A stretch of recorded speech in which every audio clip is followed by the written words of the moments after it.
आपसे एक और इनिशिएटिव के बारे में थोड़ा बात करना चाहूंगी, सनातन संगीत भारत, जिसका एक तरह से उद्देश्य है music of soul and soul of music.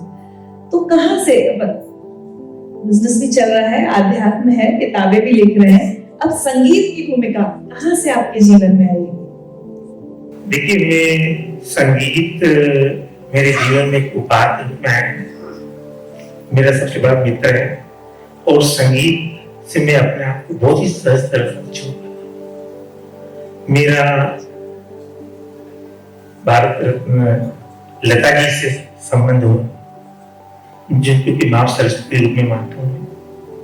उनसे मुझे प्रेरणा मिली और म्यूजिक और संगीत मेरे जीवन की सबसे बड़ी उपलब्धि है। मैं जब भी गाता हूँ तो ऐसे गाता हूँ। मैं कोई सिंगर नहीं हूँ, मैंने कोई ट्रेनिंग नहीं ली है। कैसे सीखा है? नहीं, प्रेम से फिर I connect myself with this music। आपने प्रेयर भी देखी हुई, तो मैं सबों को ये रिक्वेस्ट करूँगा कि देखो, संगीत को जीवन अपनाओ। It doesn't matter how to sing, हृदय से गाओ। आपके दुख को कम करेगा तो प्रसन्नता को और बढ़ा देगा।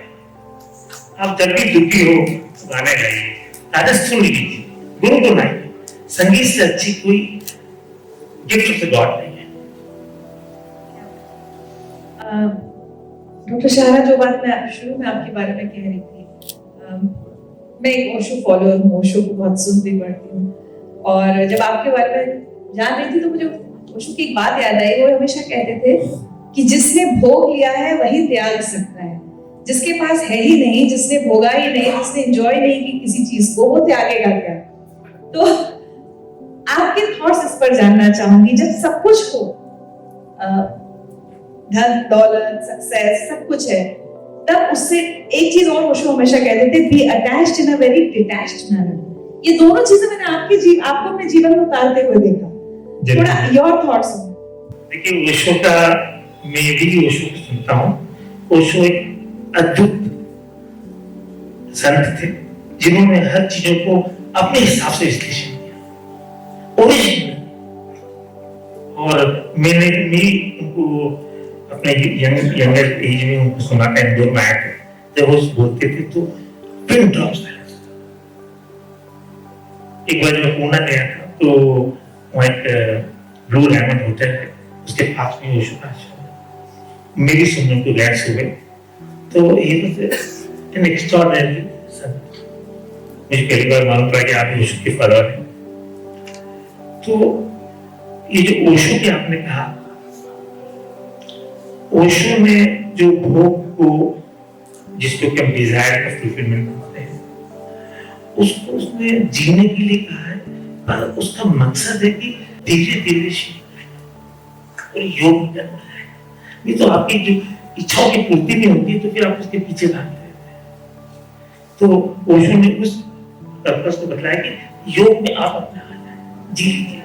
दूसरा, सांसारिक लेवल के ऊपर जरूरी है कि हमको जो भी हमारा स्वभाव है, जो भी हमारा टाइप है, हमको खूब जीने के लिए हमको खूब उपलब्धि भी करना पड़ेगी। पूरे कर्म को निष्ठा से करना पड़ेगी, अपने शोकों को पूरा करना पड़ेगा। प्रकृति आपके लिए पूरी मदद करने को तैयार है।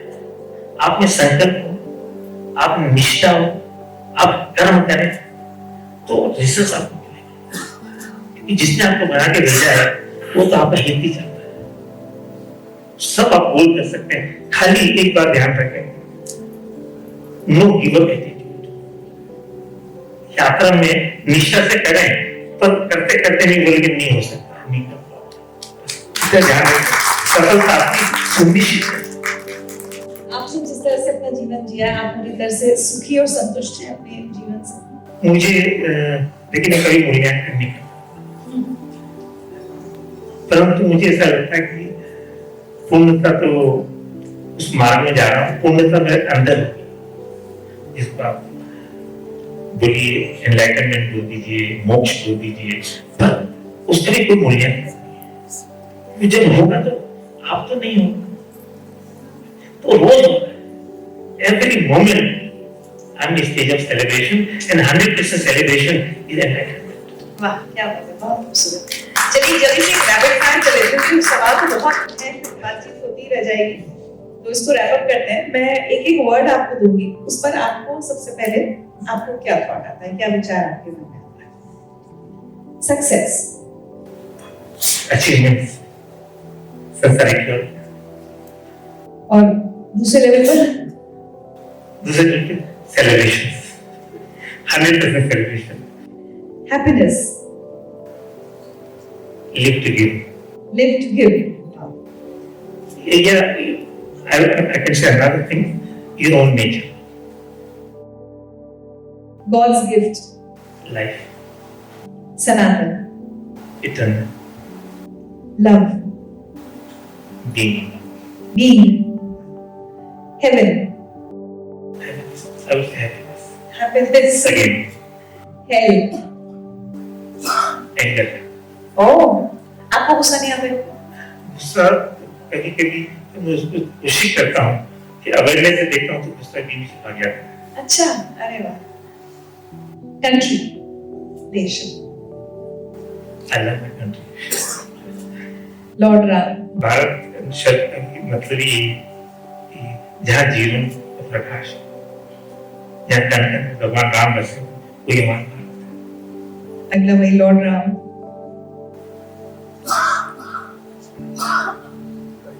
Our faith, our faith. Faith, Dinesh Shah, Being Sanatan. तो मैं आपसे पूछूं, what is rich and It is rich and positivity. That's what I tried to do. चलते चलते सब लोगों के लिए आज जो यहाँ आए हैं, आपका क्या मैसेज है? देखिए, मैं आपका जो जीवन है ये आपकी सबसे बड़ी उपलब्धि है. Life is the biggest gift God has given to. हमारे शास्त्रों में मान्यता भी है कि 84 लाख योनियों के बाद आपको मनुष्य जीवन मिला है. Each and every moment you should celebrate. तो मैं अभी 100% सेलिब्रेशन इज. दूसरा, आपको जीवन में जीने के लिए मेरा 5F फॉर्मूला मैं यूथ एंड यंगस्टर को समझाता हूँ जीवन के लिए. 5F आपके जीवन में जरूरी है. फैमिली ईश्वर की गिफ्ट है. फ्रेंड्स आप बनाते हैं. फिटनेस शरीर आपको जरूरी है जीवन जीने के लिए. फाइनेंस के बिना आपका जीवन नहीं चलता.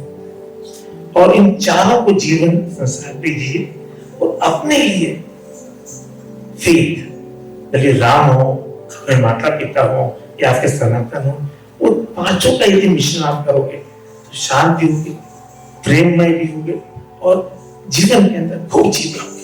पांच चारों की जरूरत है आपको. चारों F के बिना आपका जीवन पूर्ण नहीं. तो फिर से सबको बता दें, बहुत बहुत ही खूबसूरत बात है. I think I will also take this message home. Family ईश्वर की गिफ्ट. फ्रेंड्स आप अपने स्वभाव के हिसाब से बनाते हैं जिसमें आपको जीना है. फ्रेंड्स आपके चाहिए. फाइनेंस आपको खूब कमाना है क्योंकि आप अपने स्वभाव के लिए जो भी आपकी चाह मांग है जीना जरूरी है. फिटनेस, स्वास्थ्य का ध्यान रखिए.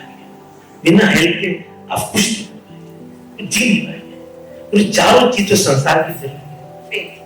एंड फेथ अपने लिए तो इन सबों के लिए पहले आप प्रसन्न नहीं हुए तो कार्य भी प्रसन्न है. जीवन में और आखिर में आपको कहूँगा कि जब आपके जीवन में पूर्णता होगी, जीवन में आपकी सांसारिक लेवल पे, आध्यात्मिक लेवल पे पूर्णता होगी, तो आपके जीवन में मस्ती आ जाएगी. उत्साह, उमंग, मस्ती बन जाएगा. और जिसकी मस्ती जिंदा है उसी की हस्ती जिंदा है. बाकी तो सब लोग जबरदस्ती हैं. मैं नहीं चाहता हूँ कि कॉन्फ्रेंस के बाद संगठित ये गेट टुगेदर के में आपका जीवन rest of the life should be the best of the life.